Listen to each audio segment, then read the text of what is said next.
क्या हाल है आप लोगों का दोस्तों। आप लोगों का स्वागत है लेखांकन विद्यापीठ के एक और नए वीडियो में। आप लोगों को इस चैनल पे क्लास 9 क्लास 10 की हिंदी क्लास 9 क्लास 10 की इंग्लिश साइंस एसएसटी इन चारों सब्जेक्ट्स की आप लोगों को वीडियो मिलेंगी, जिसमें हम आपको कॉन्सेप्चुअल स्टडी प्रोवाइड करेंगे, कॉन्सेप्ट्स क्लियर करेंगे और ये वीडियोस आपके आने वाले पेपर्स में आप लोगों का साथ देंगी और आपको समझाएंगी सारे सब्जेक्ट्स। और जी दोस्तों, मेरा नाम है रॉबिन। मुझे पिछले 14 साल से पढ़ाने का एक्सपीरियंस है in class 9th and 10th science and SST और 11th एंड 12th की आईपी एंड सीएस।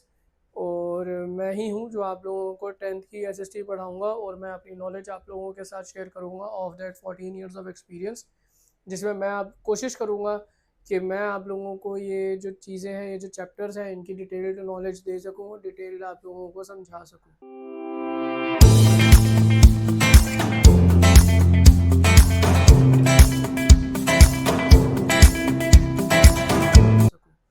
तो चैप्टर शुरू करें। चलो शुरू करते हैं। हम लोगों ने पिछली क्लास में ये समझा था या पिछली वीडियो में ये समझा था कि मनी एंड क्रेडिट और मनी के बारे में हम लोगों को पढ़ना ज़रूरी क्यों है, why we need to learn money. जिसमें मैंने आपको कुछ कुछ टर्म्स बताई थी।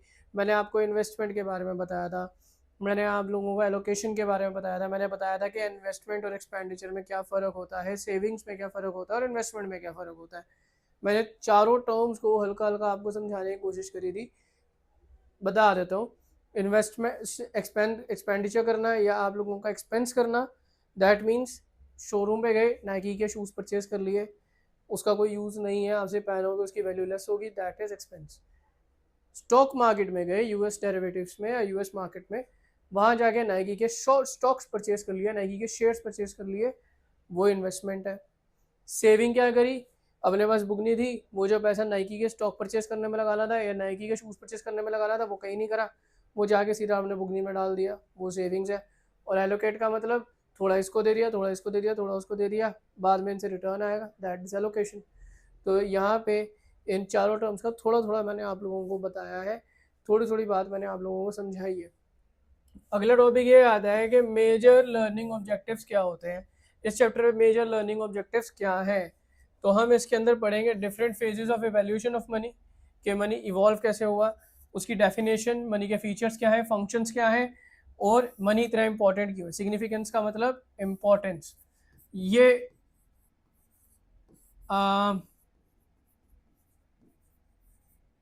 अब ये जो टॉपिक है इंपॉर्टेंस ऑफ मनी या significance of money, equally important है, ये भैया एग्जाम में आएगा ही आएगा।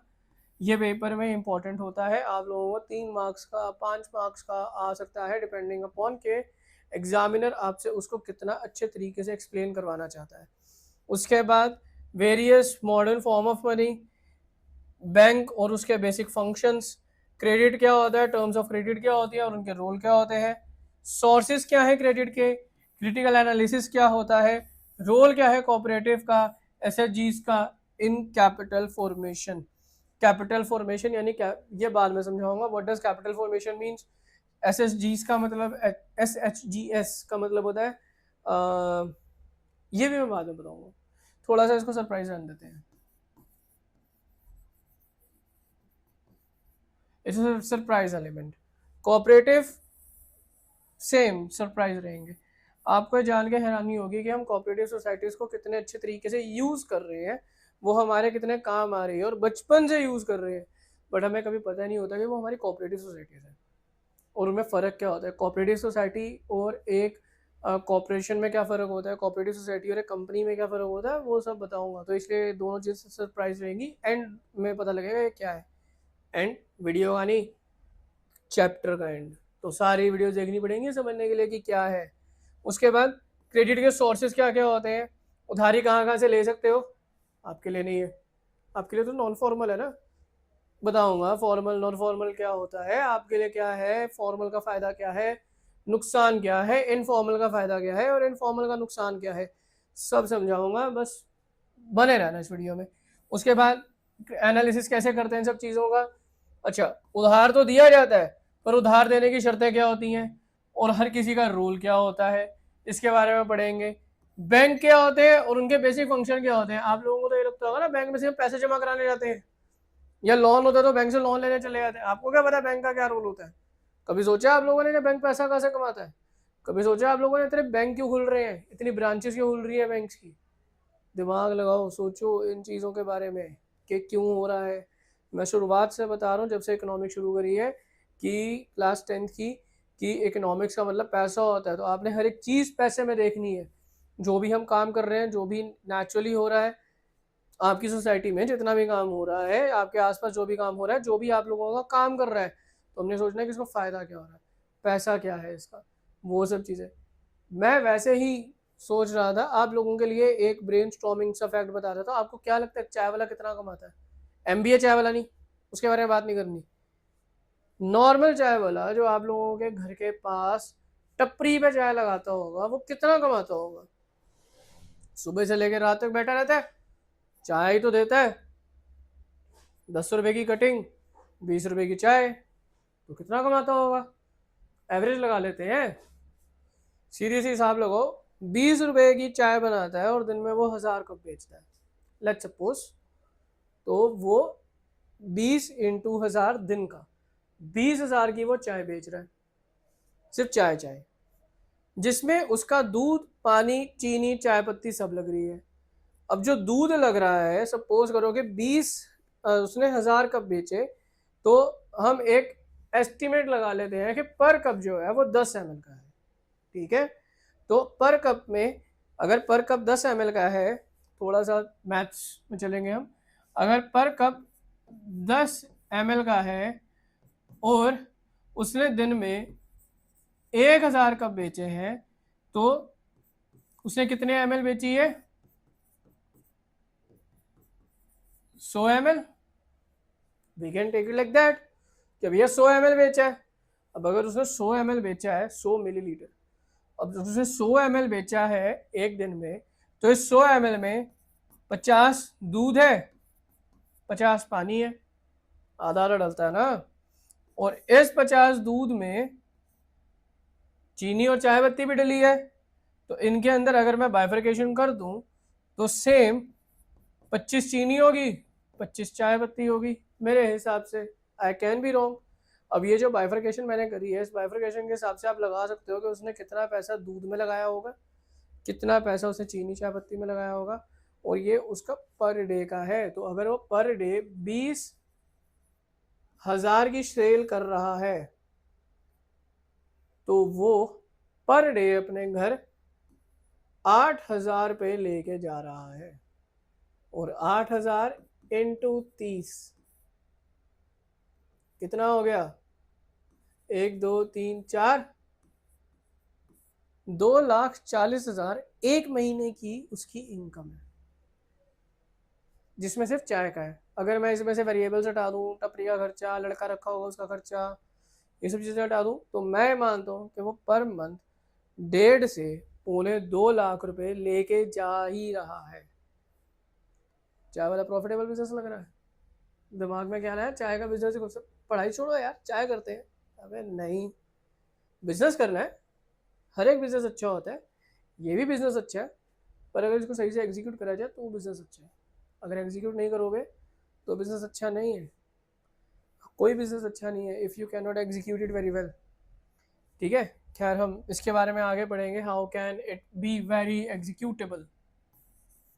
मैं आपको आइडिया नहीं दूंगा इसका, आफ्टर ऑल आप सब लोग स्टडी करो, उसके बाद ये सब कुछ करो, मेरा मानना तो ये है।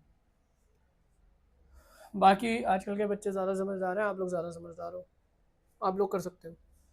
तो अब समझ में आया कि हम लोग क्या क्यों इन सब चीज़ों के बारे में पढ़ रहे हैं। अभी तो मैंने चाय वाले के बारे में बताया जो सिर्फ दिन में 20 रुपए की एक चाय बेचता है और 1000 कप बेचे उसने अभी तक, ठीक है ना? तो अगर मैं बैंक के बारे में बताऊं, जिनकी ट्रांजेक्शन दिन की लाखों की होती है, दिन की हज़ारों लाखों की ट्रांजेक्शन होती हैं, तो वो उससे पैसा कैसे अर्न कर रहे हैं? जिस जगह पे वो बैंक खोला है उसका रेंट कैसे पे कर रहे हैं, बिजली का बिल कैसे पे कर रहे हैं, वहाँ के एक्सपेंसेस, सैलरीज, ये सब चीज़ें पे कैसे हो रही है। तो ये सारा का सारा मैं आपको समझाऊंगा कि ये कैसे होता है। ये भी एक सरप्राइज़ है, समझ में आएगा, पर धीरे धीरे आएगा, अभी नहीं बताऊंगा कुछ। आगे बढ़ते हैं। जब हम आगे बढ़ रहे हैं तो हम लोगों ने अगला क्वेश्चन ये देखा कि हाउ डिड मनी इवॉल्व। भैया मनी इवॉल्व कैसे हुआ, ये बना कैसे? आया कैसे हमारी पहचान में? तो पहले के ज़माने में जब लोगों को चीज़ों की ज़रूरत होती थी और चीज़ें बहुत लिमिटेड थी, तो उस टाइम पे खुद लोग कुछ कलेक्ट करते थे, जैसे कि खाना खाने के लिए हो गया, लोगों स्किन हो गई एनिमल्स की, और इवन प्लांट हो गए वेयर करने के लिए, कुछ भी चीज़ तो वो कलेक्ट करते थे। और जब वो कलेक्ट करते थे तो उनको कोई नीड नहीं थी एक्सचेंज करने की पैसे की, ना तो एक्सचेंज करने की नीड आती थी, ना पैसे की नीड आती थी, क्योंकि जो उनको चाहिए होता था नेचर में वास्टली अवेलेबल होता था, नेचर से लेते थे और वही सामान वो यूज़ करते थे। पर जैसे जैसे हम लोग आगे बढ़े तो एक्सचेंज का एक इमरजेंसी सिचुएशन आ गई। क्या आ गई? एक्सचेंज की एक इमरजेंसी सिचुएशन आ गई। I want to change the colour. हाँ, तो एक्सचेंज की एक इमरजेंसी सिचुएशन आ गई। अब उस सिचुएशन में क्या हुआ, जैसे जैसे सिविलाइजेशन बढ़ती गई तो लोगों की नीड्स बढ़नी शुरू हो गई। अब लोग जो एक्सपर्ट थे प्रोड्यूस करने में गुड्स एंड सर्विसेज, उन्होंने उसको एज अ प्रोफेशन बना लिया। एज अ प्रोफेशन तुम इसका एग्जांपल ले सकते हो फार्मिंग। वो प्रोड्यूस करते हैं ना फार्मर्स, तो फार्मिंग उन्होंने ले ली। अब फार्मिंग किसी भी तरीके की हो सकती है, क्रॉप फार्मिंग हो सकती है, पोल्ट्री फार्मिंग हो सकती है, कैटल फार्मिंग हो सकती है, फिशरीज हो सकती हैं, कुछ भी हो सकता है। जो बंदा जिसमें ज़्यादा एक्सपर्ट था उसने वो वाली फार्मिंग अपने पास यूज़ करनी शुरू कर दी। जब ये हुआ तो उन्होंने कलेक्ट करना शुरू करा दूसरे गुड्स जो उनको ज़रूरत पड़ती थी फ्रॉम अदर प्रोड्यूसर। अब जब भैया सीधी सी बात है, अभी तक तो ये सब कुछ नेचर से ले रहे थे। अब जब ये किसी दूसरे बंदे के पास जाएंगे, मैं अगर आप लोगों के पास कुछ चीज़ मांगने के लिए आऊँगा कि मैं बोलूँगा ये पेन है, ये पेन मुझे दे दो, आप मुझे पेन क्यों दोगे? दोस्ती यारी की बात अलग है, आधे पौने घंटे के लिए बात अलग है। शेयर करना सिखाया है हमारे मदर एंड फादर ने। We are from very educated families और बड़ी सिविलाइज्ड फैमिलीज में से हैं। सिखाया जाता है शेयरिंग इज केयरिंग। तो ठीक है, पेन दिया आधे घंटे के लिए, आधे घंटे वापस ले लोगे ना, लॉजिक है। परमानेंटली उसको यूज़ करने के लिए थोड़ी दोगे। और अगर परमानेंटली किसी को कोई चीज़ यूज़ करने के लिए दे रहे हैं, हम कह रहे हैं भाई ये तेरी हो गई, तो उसके लिए बदले में हम उससे कुछ लेंगे। गिव एंड टेक, ये भी सिखाया है हमारे पेरेंट्स ने, सिखाया है ना मदर फादर ने कि इज्जत दो और बदले में तुम्हें इज्जत मिलेगी, है ना। तो वैसे ही अगर हम किसी को चीज़ देते हैं तो बदले में हमें पैसा आएगा। तो ये जो देना है और ये पैसे का लेना है, ये सब चीज़ें यहाँ पे भी आई, पर तब पैसा था नहीं। तो लोग क्या करें भैया, ये तो धर्म संकट फंस गया, क्या करें। मेरे को आपसे सीड्स चाहिए, तो मैं आपको क्या दूं ऐसा जो मुझे एक्सचेंज हो सके। तो उस टाइम पे बार्टर सिस्टम आया, BARTER सिस्टम, बार्टर सिस्टम।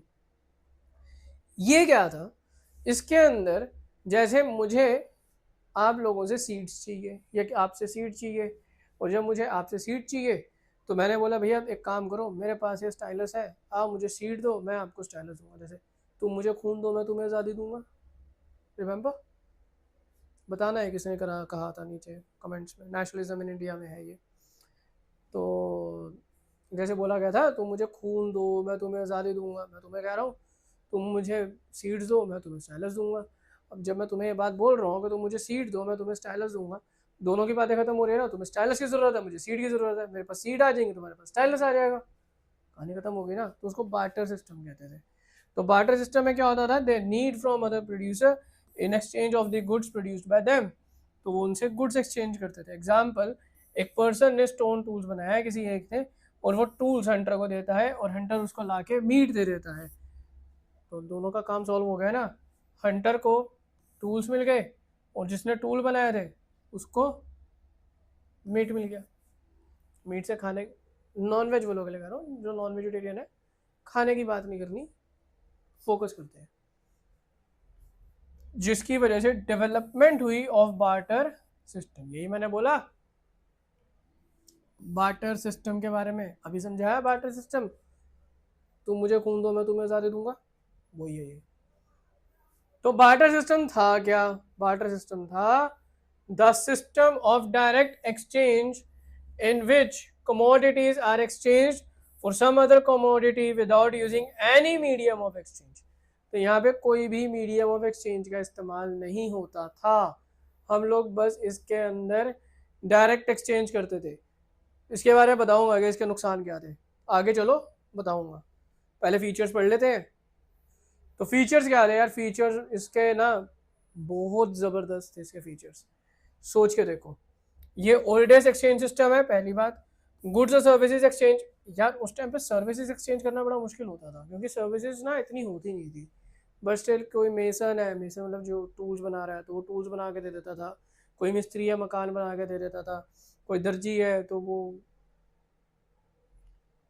क्या करेगा, वो कपड़े थोड़ी सिलेगा। पुराने ज़माने में कपड़े थोड़ी होते थे, पुराने ज़माने में खाले होती थी ना जानवरों की, वो सीते थे।